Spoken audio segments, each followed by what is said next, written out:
안녕하세요, 라라입니다. 오늘은 제가 갖고 있는 AAC 도구를 조금 소개해 드리려고 해요.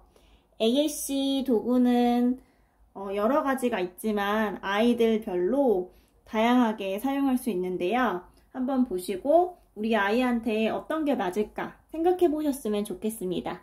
자, 그럼 시작하겠습니다. 네. 첫 번째 보여드릴 것은 바로 벨이에요. 말 그대로 누르면 이렇게 소리가 나는 진짜 벨입니다.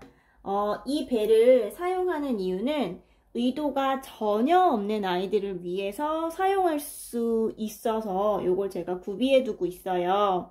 의도가 전혀 없다는 것은 예를 들어서 신생아들이 배가 고프거나 귀적에 응가를 했다고 하면 엄청 울죠. 그런데 그 친구들이 다른 사람에게 나 배가 고파요 하는 의도를 전달하기 위해서 우는 건 아니에요. 이제 그냥 울게 되는 거죠. 그런데 이 친구들이 다른 사람에게 의도를 전달하면 누군가 이걸 받아줄 수 있다. 그러니까 너는 이렇게 전달해라 라는 걸 보여주기 위해서 이런 벨을 사용하고 있어요. 맨 처음부터 아이들에게 과자 주세요. 아니면 놀이터 가고 싶어요. 이런 말들을 시키기가 너무 어려워요. 그렇기 때문에 일단은 물리적으로 누르기만 하면 알아챌 수 있는 벨로 시도를 하는 거죠. 처음에는 이렇게 시도했다가 나중엔 다양한 걸로 넘어가게 됩니다. 자, 아까 보여드렸던 것처럼 이렇게 다양한 소리를 내는 것들이 있어요. 그러면 아이가 이걸 누르게 되면 원하는 과자를 준다든지 장난감을 주게 되는 그런 형태로 진행을 하면 됩니다. 자, 이렇게 소리가 나는 것도 있고요. 음성이 산출되는 것도 있어요. 한번 눌러볼게요. 과자 주세요. 놀이터 가. 이렇게 음성을 녹음을 할 수 있는 것도 있어요. 뒤에 보면 음성 녹음을 하는 마이크도 있는데요. 이거는 언제 어디서든 녹음하는 건 바꿀 수가 있어요. 다시 녹음을 할 수도 있고요. 그리고 이거에 대해서 상징을 보여주고 싶을 때는 과자, 이런 과자를 보여주고 싶을 때는 이렇게 찍찍이라고 하죠. 벨크로로 붙여서 상징을 보여줄 수도 있어요. 그리고 언제나 이거를 떼고 다른 걸로 붙이고 녹음도 다시 할 수 있어요. 그렇기 때문에 교체가 참 용이합니다. 하지만 좀 주의해야 될 건 있어요. 이 단계의 친구들한테 무조건 상징을 알려주는 것을 목표로 하면 조금 위험할 수가 있습니다. 왜냐하면 다른 사람에게 일단 의도를 전달하는 거 먼저 시작을 하고 그게 된 다음에 상징을 익히는 것이 좋은데요. 초반부터 너무 많은 상징을 알려주려고 하면 좀 어려울 수 있어요. 단계도 이렇게 많으면 조금 어려울 수 있어서 할 수 있는 것만 일단 다 빼고 가능한 한 명사 같은 것들만 이렇게 남겨서 해도 됩니다.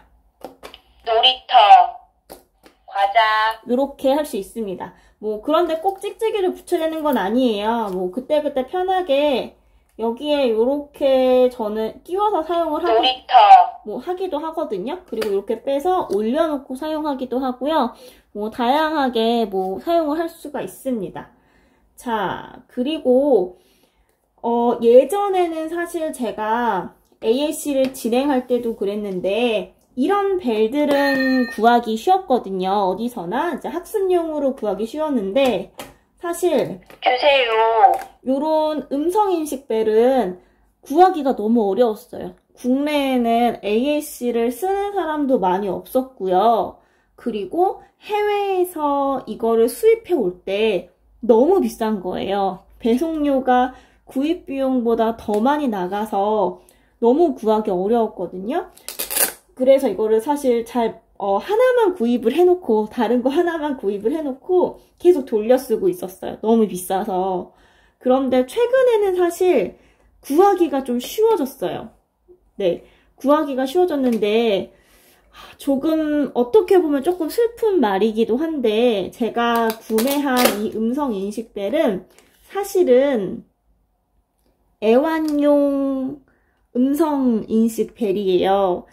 아마 많은 분들이 알고 계실 텐데요. 이제 가정에서 강아지나 고양이들이 말을 할 수 있도록 그렇게 해서 아이들에게 문장을 말하도록 하는 걸 보셨을 거예요.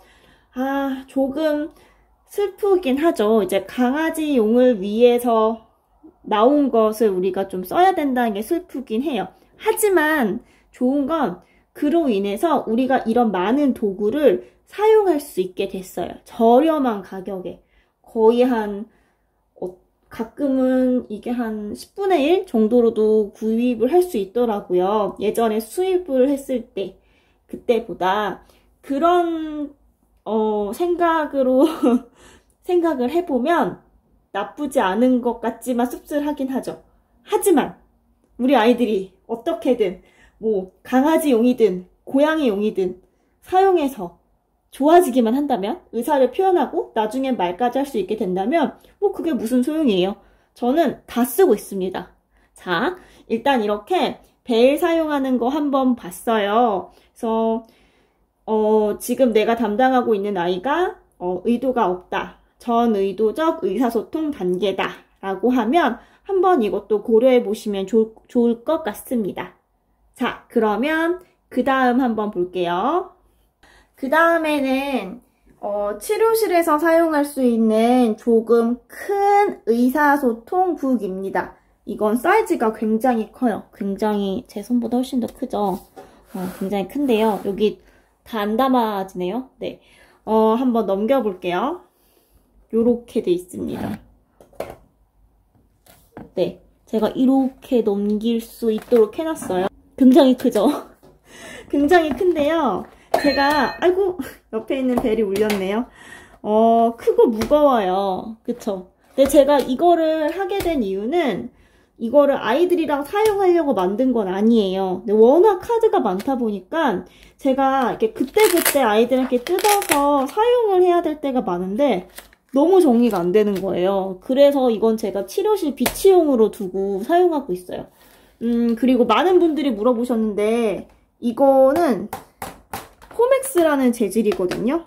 그래서 이렇게 한번 뜯어서 이렇게 의사소통판으로 쓰기도 하는데요.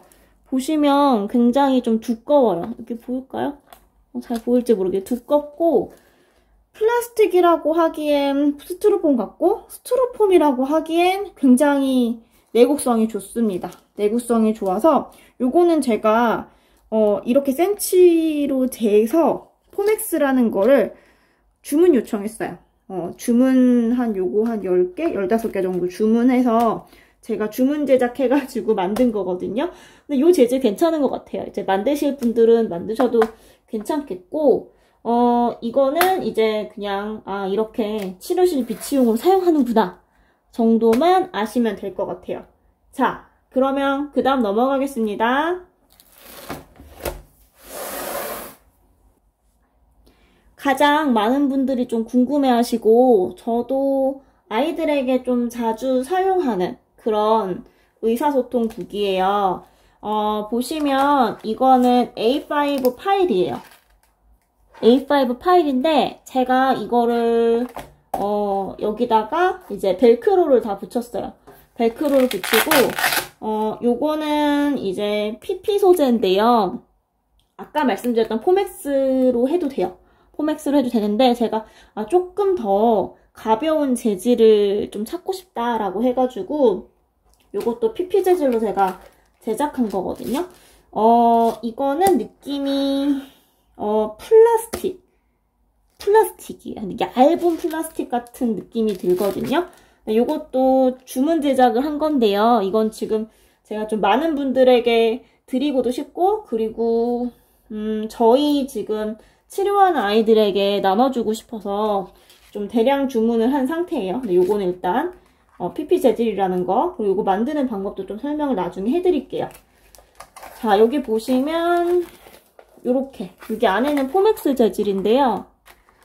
이렇게 넘겨서 할 수 있도록, 이제 뗐다 붙였다 할 수 있도록 이렇게 해놨습니다. 그리고 이제 팩스를 사용하시는 분들에게는 이렇게 문장으로 할 수 있도록 문장띠 같은 걸 이렇게 만들어 놨어요. 초반엔 이렇게 쓰고요. 나중에는 뭐 이렇게 쓰기도 합니다. 이거를 사용하는 단계의 아이들은 아까 전에 전 의도적 의사소통 단계, 그러니까 의도를 다른 사람에게 전달하고자 하는 의지가 없는 아이들에서 조금 발전한 형태. 무언가 전달은 하고 싶은데 비구어로 말하는 친구들에게 굉장히 좋은 그런 형태인 것 같아요. 뭐 예를 들어서 엄마에게 뭔가 부탁할 때 이렇게 그냥 끌고 가는 친구들, 이제 그런 친구들이랑, 그리고 뭔가 제스처를 하고 싶은데 뭔가 정확하게 제스처가 안 나오는 친구들, 이 친구들에게 이제 상징이라는 걸 좀 알려주고 적재적소에 사용할 수 있는 방법을 좀 알려주는 이제 그런 단계에서 사용할 수 있는 거라고 할 수 있어요. 그래서 저 같은 경우는 완벽하게 팩스로 하는 아이들은 조금 적기는 해요. 이거는 뭐 개인 차기도 하고 한데 문제 행동이 있는 친구들에게는 완벽하게 팩스로 적용은 하진 않지만 일단 이런 팩스 형태의 이제 뗐다 붙였다 할 수 있는 건 응용해서 이렇게 하고 있습니다. 그래서 아이들이 뭐 직접 좋아하는 거, 제일 많이 쓰는 건 위에다 올려놓고 아이가 직접 이렇게 표현할 수 있게끔, 아니면 이렇게 뜯어서 뭐 편의점 이렇게 말할 수 있도록, 그리고 저도 아이에게 보여줄 때 기다려 이렇게 보여줄 수 있도록 하고 있습니다. 그리고 다양한 것들이 있는데요. 사실 아이들에 따라서 지금 이렇게 사용하는 어휘가 많이 늘어나게 되면 이런 형태의 의사소통북은 좀 사용하시기 힘들 거예요. 그래서 이제 아이가 이제 어느 정도 조금 이 상징을 사용할 수 있게 됐고 뭐랄까 서술어도 조금씩 뭐 하게 됐다. 뭐 예를 들어서 뭐 할 거야, 뭐 모레 할 거야 이렇게 해서 서술어도 조금 할 수 있게 됐다. 사용한 어휘가 많이 증진됐다. 라고 하면 이 형태가 아니라 조금 더 많은 형태로 담을 수 있는 것으로 좀 변경하기도 합니다. 그리고 선생님들이나 어머님들께서 이런 카드를 만드는 것에 이제 굉장히 많이, 진짜 많이 이제 스트레스를 받으시고 거의 나중에는 이걸 목적으로 만드시는 분들이 있어요. 사실 이건 수단이잖아요. 근데 이걸 수단으로 사용하지 않으시고 카드 만들기만 막 전념해서 하시는 분들이 있으시더라고요. 사실 그러면 안 되는지라 요거는 이제 초기 단계에서 어느 정도 사용하고 그리고 나서 좀 문장이 많아지면 이렇게 카드를 사용하진 않고요. 카드가 아니라 그냥 이렇게 프린트를 해서 우리가 알고 있는 일반적인 파일 형태로 넘길 수 있는 것을 전환하기도 합니다. 네, 그래서 요거까지 일단 봤고요. 자, 그리고 그 다음 한번 보여드릴게요. 짜잔! 네, 제가 최근에 좀 많이 사용하고 있는 건데요. 의사소통 플립북. 유일하게 제가 만든 게 아니에요. 제가 만든 게 아닌데 요거는 이제 사람과 소통이라는 곳에서 만든 거예요. 만든 거고 이제 이 형태 플립북이라고 하는데요. 이제 플립북이 뭐냐면 이렇게 넘겨보시면 카테고리가 다 있어요. 카테고리가 있어서 이 카테고리별로 넘겨가면서 말할 수가 있어요. 예를 들어서 넘기면 약에 대해서 나오고 장소에 대해서 이렇게 나오죠. 그쵸? 그리고 뭐 장소, 그럼 마트, 안, 가 이렇게 포인팅을 하면서 할 수 있는 거예요. 근데 이렇게 봐도 아까 우리가 봤던 이제 이런 형태랑은 정말 차원이 다르죠. 이제 문장을 많이 알게 됐다. 그리고 어휘가 많이 늘어났다라고 하면은 이제 이 형태에서 조금 더 많이 발전해서 이렇게 카테고리별로 범주화시켜서 할 수 있는 형태가 나옵니다. 이제 보시면 여기 아래 이렇게 글자로 할 수 있는 것들도 있고요. 그리고 뭐 되게 다양하게 있어요. 근데 이게 정말 사용하기 정말 좋거든요. 정말 좋고 이것도 이제 PP 재질로 돼 있어서 뭐 찢어지거나 그럴 일이 없어요. 근데 문제가 뭐냐면 우리 아이들이 여기 보시면 뭐 커피, 코코아, 티, 아이스티 이렇게 있는데 이거를 안 좋아할 수도 있어요. 그쵸? 그리고 뭐 여기 지금 바나나, 사과, 포도, 딸기, 수박, 블루베리 뭐 이렇게 있어요. 뭐 키위 이렇게 있는데 나는 정말 망고를 좋아하는데 망고가 없다. 이럴 수도 있죠. 그러면 여기다가 다른 스티커를 붙여서 사용하셔도 돼요. 급하면 사실 그렇게 하셔도 되고요. 뭐 더덕더덕 붙여도 돼요. 사실 예쁜 건 문제가 되지 않아요. 어떻게든 사용만 하면 되기 때문에 그렇게 해도 돼요. 이제 그게 아니라면 개인적으로는 저도 이 플립북을 만들어서 사용하긴 하거든요. 아이들이 맞게끔. 그래서 다음에는 제가 이제 만든 플립북을 한번 보여드릴까 합니다. 일단 오늘 제가 소개해드리는 건 이렇게 이 한스피크의 플립북까지 소개를 해드렸어요. 어떠셨나요? 재미있으셨나요? 제가 일단 갖고 있는 것들 중에서 몇 가지만 단계별로 맨 처음에 벨, 각, 이렇게 의도가 적은 친구들이 쓸 수 있는 것부터 그리고 의도가 생기고 이제 어휘와 상징을 알아가는 단계에서 쓸 수 있는 그런 의사소통 북 형태를 받고 여기에서 어휘가 많이 늘어났을 경우에 이제 사용할 수 있는 플립북까지 이렇게 소개를 해드렸습니다. 종류는 굉장히 다양해요. 그렇기 때문에 각자 이제 필요에 맞춰서 사용하시면 될 것 같고 그리고 모두 다 개별화를 해야 된다는 게 조금 어렵다는 거. 그리고 가장 중요한 것은 이런 카드 만들기가 목적이 절대 돼서는 안 돼요. 카드 만들기가 목적이 아니라 이건 우리가 수단으로 쓴다는 거. 네, 이것만 기억해 주시면 너무 좋을 것 같습니다. 네, 그러면 오늘 여기까지 할게요. 감사합니다.